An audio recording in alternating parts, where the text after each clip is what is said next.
Continuamos en directo esta tarde. Con nosotros se encuentra ya en el plató de Córdoba TV José María Valls. Él es el secretario de la Fundación Castilla del Pino y también es psiquiatra. Gracias por estar con nosotros, José María. Un placer tenerlo por aquí. Gracias a vosotros. Muchísimas gracias. Y esta tarde vamos a hablar de dos cosas diferentes, pero que se unen gracias a la Fundación Castilla del Pino. Por un lado, vamos a conocer cuál es la actividad que lleva a cabo esta fundación, un poco desconocida para los cordobeses, y por otro lado vamos a hablar de celos. Empecemos por la parte de la Fundación, si le parece. ¿Cuál es el trabajo que se lleva en esta fundación cordobesa, pero que además se mueve a ámbito nacional, que es muy conocida a ámbito nacional, pero que, como yo decía, aquí en Córdoba, bueno, pues sea a lo mejor un poquito desconocida porque sí que se mueve en un plano pues, de la salud mental, pero profesionalmente hablando? Sí, acabamos de cumplir 29 años. Casi nada. Parecía casi nada, pero al mirarse el espejo parece que hay más. Es una fundación que se crea cuando el profesor Castilla del Pino se tiene que jubilar de manera inesperada porque cambian la ley, le adelantan 4 años o 5 años la jubilación.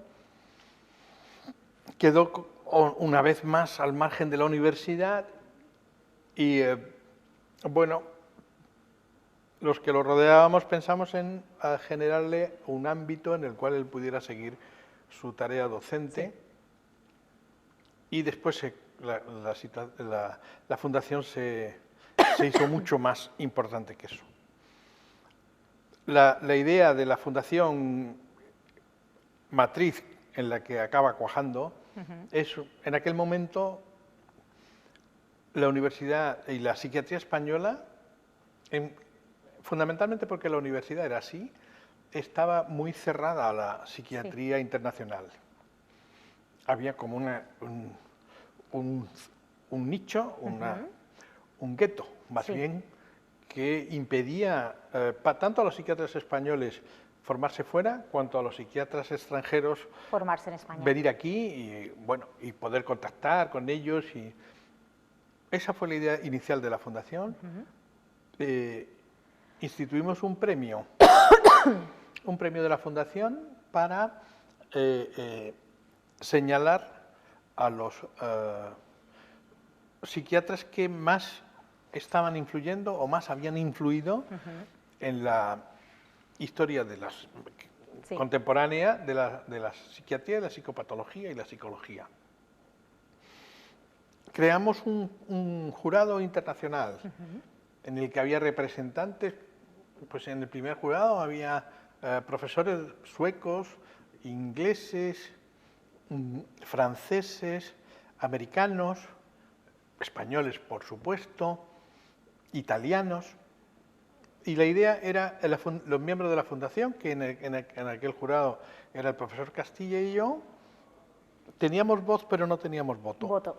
La idea era evitar amiguismos, localismos, sino realmente generar un marco donde se valorara seriamente y desde perspectivas diferentes quién había aportado, y que llevamos 11 premios, porque se da cada 2 años. Y por aquí hemos traído primero a autores que nunca habían venido a España, y en segundo lugar a los realmente autores emblemáticos que han sido decisivos en diferentes áreas. El primero, que ya ha muerto, fue el que abrió la vía de la esquizofrenia, del conocimiento bioquímico de la esquizofrenia. Vino el que abrió el camino hacia la psiquiatría infantil, a la psicofarmacología, a las drogas. La esquizofrenia se repitió, a la psicoterapia, a la neurociencias, es decir, al conocimiento de cómo se manifiestan en el cerebro las emociones superiores, los afectos, la conciencia de uno mismo. Y esto ha supuesto para la Fundación un prestigio muy grande dentro de España, y al mismo tiempo hemos cumplido lo que queríamos, porque a cada uno de los premiados le pedimos que, a cambio del premio, acepten a españoles en su servicio. Con lo cual hemos conseguido el segundo objetivo, que era el que españoles salgan fuera. Sí. Llevamos más de 100 becarios de toda España que concursan para optar a las diferentes plazas que tenemos y pasan entre 6 meses y un año en servicios de primera orden en el mundo. Desde Australia, Inglaterra, Estados Unidos, varios sitios de Estados Unidos. Sí. Es fundamentalmente donde hemos mandado gente porque son los centros que tienen más capacidad formativa. Aparte de eso, hacemos seminarios en casi toda Andalucía, en Córdoba, en Sevilla, en Jerez, en Málaga, en Huelva. Tenemos un convenio con la Universidad Internacional Menéndez Pelayo en Santander y organizamos un curso semanal de una semana, todos los años, un curso de verano, que en fin, tenemos el orgullo de ser el curso normalmente el que más matriculados tiene. El más solicitado. O entre el primero o el segundo, según con quién coincidamos. Sí. Después tenemos también otro convenio con la Universidad de Cádiz y organizamos otro curso de verano en San Roque. Y cada 2 años, cuando no hay premio, Sí. hacemos un curso de actualización en temas de psiquiatría y de psicología. Llevamos 2 años y pensamos continuar con un curso sobre psicoterapia en salud pública. Sí. Es decir, ayudar a que la psicoterapia, que es una técnica sofisticada y cara, Sí. y que exige tiempo y por lo tanto consume mucho recurso humano, intentar poner en la máxima productividad para incorporar técnicas nuevas y para mejorar las técnicas que existen. Y al margen de eso estamos publicando las obras completas de Castilla del Pino. Sí. Llevamos aproximadamente la mitad y creo que eso es lo que hacemos. Que no es poco, José María, que es bastante. Además, también la Fundación cuenta con una biblioteca muy especial, porque ahí están todos los libros que pertenecían, en este caso, a Castilla del Pino, y que él quiso dejar también para que los profesionales pudiesen también tener opción de leerlos, e incluso personas que profesionalmente no se dediquen a la psiquiatría, pero sí que quieran también estar formados sobre la materia o que pues puedan solventar dudas o adentrarse, ¿no?, en el mundo de la salud mental. Él donó su biblioteca personal, biblioteca científica, son como 3.000 volúmenes aproximadamente, y la Fundación tiene convenios con el Ayuntamiento de Córdoba, con la Diputación, con la Universidad, con el SAS, y la Universidad fue la encargada de fichar esos libros e incorporarlos a la biblioteca de la universidad. Es decir, que cuando se entra en la biblioteca de la UCO, de la Universidad de Córdoba, la búsqueda de textos, aparecen los textos de esa biblioteca, y cuando se entra en la web de la Fundación también. Por lo tanto, tiene la misma política de préstamo y de consulta que tiene la universidad, y que para los profesionales de psiquiatría, pues es de los que trabajan aquí o trabajan fuera, eso sí sigue siendo un motivo una posibilidad de consulta. Son libros, muchos de ellos ya difíciles de encontrar, y que cuando intentan hacer trabajos de investigación o de divulgación, pues poder consultar las obras originales le es posible gracias a la Fundación. Exactamente, gracias a la Fundación, que además se encuentra ubicada en la 5ª planta del Hospital de los Morales, y que, como hemos dicho, bueno, pues todas las semanas tiene actividades, algunas fuera de Córdoba, otras dentro de la propia ciudad, como por ejemplo, nosotros a continuación también veremos unas imágenes, en este caso de una charla impartida por usted concretamente, y en el que se trata un tema pues como es el de los celos. A mí me gustaría saber lo primero, ¿qué son los celos? Porque hemos dicho al inicio de esta entrevista que íbamos a hablar de la Fundación, también de esta temática, y a mí me gustaría saber cómo podemos definir ese sentimiento de celos, que yo creo que todos, absolutamente todos, en algún momento de nuestra vida lo hemos tenido o lo tendremos, y no sé si sabemos gestionarlo o no sabemos gestionarlo. ¿Qué son los celos? Los celos es una conducta adaptativa. Eso quiere decir que es un recurso con el que nacemos para adaptarnos a determinadas situaciones. Lo mismo resultar el enamoramiento o que pueda resultar la agresividad. Son dispositivos Sí. con los que nacemos, aunque no nacemos con ellos como de la misma manera que con el color de los ojos, que nacemos con uno que con el mismo que nos morimos, sino que es una disposición con una gran influencia cultural, social, depende de en qué ámbito nos movamos, en qué cultura, para que, en este caso, los celos se manifiesten más o menos. Habitualmente se identifican los celos con un problema ligado a las relaciones afectivo-eróticas, es decir, al enamoramiento o a las relaciones de pareja. Pero en realidad no es así. Los celos ya constituidos empiezan a partir del primer año de vida, aunque entre los 4 y los 6 meses ya hay conductas de defensa del espacio en el que el niño se está desenvolviendo. Sí. Realmente es una conducta adaptativa para defender las relaciones de apego. Las relaciones de apego son, en fin, la relación que tiene el niño con su madre, es decir, las relaciones en las que hay una dependencia afectiva y, por lo tanto, en la medida que uno depende de esa relación, el niño, su supervivencia está vinculada a que no se separe de la madre. Sí. Si percibe la interferencia de un extraño que pueda poner en riesgo esa situación que tiene, esos son los celos. Ajá. Y por lo tanto tiene ese carácter, por decir, adaptativo de defensa.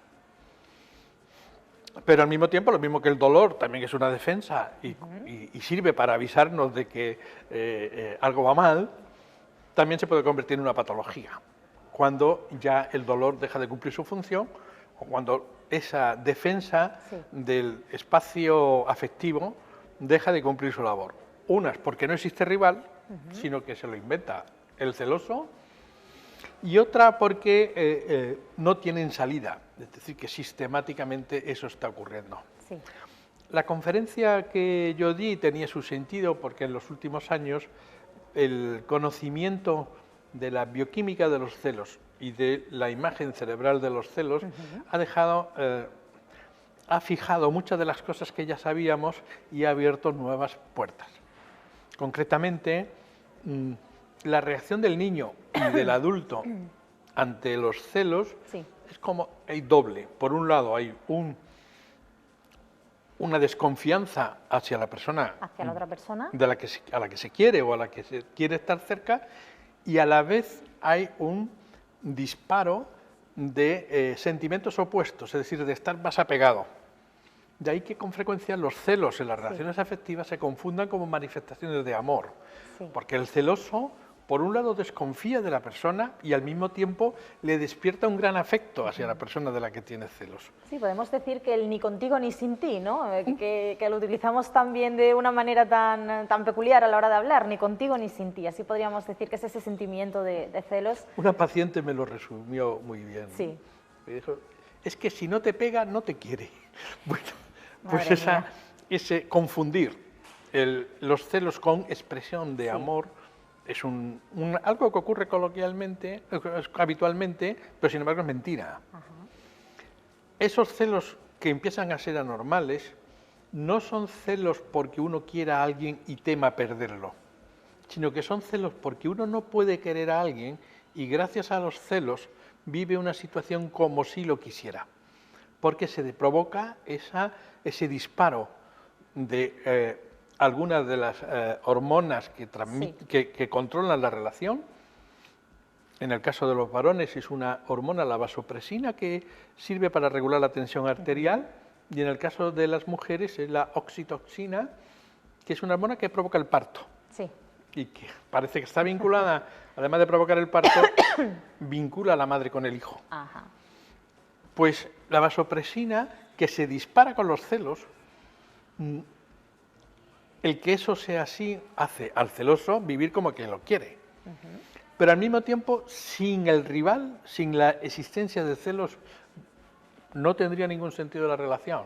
La relación está gracias a que hay celos. Sí, por eso, se basa en eso. Por eso nunca un celoso deja a la persona de la que desconfía, cosa que parecería Lo lógico, sería lo lógico, ¿no? No estás a gusto con una persona, desconfías Claro, de ella, la si dejas crees a que un lado y continuamente sigues tu vida. te va a engañar, te va a perjudicar, te va a hacer, ¿por qué no lo dejas? Es absurdo continuar con una relación así, Sin sin embargo, embargo no se puede. siempre es la víctima la que deja al celoso y no al contrario. Y el celoso nunca deja esa relación, porque es una relación que la necesita para poder equilibrarse. ¿Y cuándo empiezan a ser peligrosos esos celos? Por ejemplo, alguien que esté en su casa ahora mismo, que se pueda sentir identificado dentro, bueno, pues de un marco que yo también entiendo que a lo mejor tiene que ser muy difícil, el decir yo soy celosa compulsiva o celosa patológica, creo que tiene que ser muy complicado decirlo, pero bueno, si alguien en casa que nos está viendo dice yo tengo esta situación o veo cómo la está viviendo alguien que está en mi entorno, ¿en qué momento uno tiene que decir que salte la alarma, que esto ya no es normal? Bueno, básicamente, como otras muchas conductas, cuando le hace daño al que lo siente o al otro. En realidad, cuando realmente el celoso, cuando los celos cumplen su función, en la medida que consiga recuperar a la persona de la que desconfía, desaparecen o, si no desaparecen, la abandona.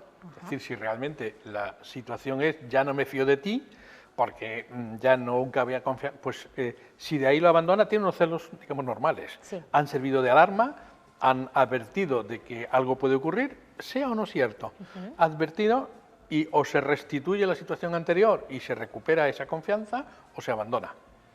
Cuando eso no es así, sino que los celos es una manera de relacionarse, es una forma de estar con el otro, en la cual resulta, para el que siente celos es un sentimiento muy doloroso, pero el que lo sufre es aún peor. Peor.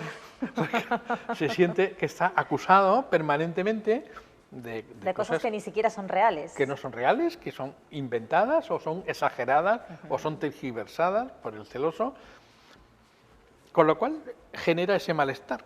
Sí. Cervantes lo retrató muy bien cómo los celos provocan la infidelidad. La relación del celoso permanentemente generando una desconfianza hacia la persona a la que dice querer, acaba provocando el rechazo y la infidelidad. Claro, diciendo, ahora sí vas a tener motivos, hasta ahora no, pero... Sí, ahora voy a buscar a alguien que me quiera de verdad, que no Exactamente. me agreda, que no desconfíe de mí, que no eso no surja. ¿Se pueden llegar a controlar esos celos? Si Sí. es algo innato, entiendo que siempre los vamos a tener ahí, ¿no? De una manera o de otra, también es como todas las emociones, hay quien sabe pues, digerirlas mejor que otras personas, pero bueno, si los celos están con nosotros de manera innata, ¿somos capaces de llevarlos bien? ¿A todo el mundo se le reflejan de la misma llevarlos bien manera? no, siempre es un factor de dolor, es como, bueno, pues si tienes un dolor patológico y te está doliendo continuamente un dedo, aunque no tengas nada en el dedo, es un incordio, te quita calidad de vida siempre. ¿Que es posible la convivencia, en fin, si estás todo el día hablando de cuánto me duele el dedo? Sí, pero es siempre una china en el zapato. La relación es difícil y extensa y es complicada. La relación de los celos con el alcohol, especialmente en varones, tiene relación con esta hormona, con la vasopresina. Porque uno de los tratamientos posibles de los celos, en teoría, sería bloquear la vasopresina. Como es la vasopresina la que genera ese sentimiento de yo te necesito, a pesar de que no te quiero, en realidad es eso lo que está diciendo el celoso, el alcohol es un bloqueante de la vasopresina. De ahí que antes se pensaba que el alcohol provocaba celos, cuando en realidad parece que lo que es que los celos provocan el alcoholismo. Lo que ocurre es que es un mal fármaco el alcohol, porque es verdad que bloquea los celos, es decir, bebo para olvidar, bueno. Lo que pasa es que al mismo tiempo dispara la agresividad, deteriora los sistemas superiores de capacidad de análisis, entonces finalmente es perjudicial porque acaban agrediendo, acaban deteriorando aún más la relación. Con factores muy negativos, exactamente, que al final terminan pues rompiendo con esa relación que en un principio, como decimos, bueno, pues tiene los celos ahí, pero que al final termina con algo bastante peor. Yo creo que este tema daría para muchísimo. Me Sí, encantaría eso. poderle tener aquí por lo menos una vez al mes para hablar de esas emociones que yo creo que todos tenemos que aprender a llevar con nosotros, algunas innatas y otras que no, que vienen adheridas por la serie de circunstancias que todos tenemos. Así que, por supuesto, le invito a que nos vuelva a acompañar para seguir hablando con usted. Y bueno, pues siempre viene bien charlar con un psiquiatra que pueda aclararnos las ideas a todos. Porque quizás el gran fallo de la Fundación es un problema de comunicación. Sí. Somos poco conocidos en el ámbito social, somos muy conocidos en el ámbito profesional, pero muy poco conocidos en Córdoba, donde, bueno, nos gustaría que los cordobeses supieran que de aquí ha surgido esto y que funciona muy bien. Pues nosotros abrimos las puertas cada vez que ustedes quieran acompañarnos. Por supuesto, aquí tienen un sitio y tienen su casa. Muchísimas gracias por habernos acompañado esta tarde. Gracias a vosotros, muchas gracias. Hablar de un tema tan interesante. Gracias, de verdad. Gracias.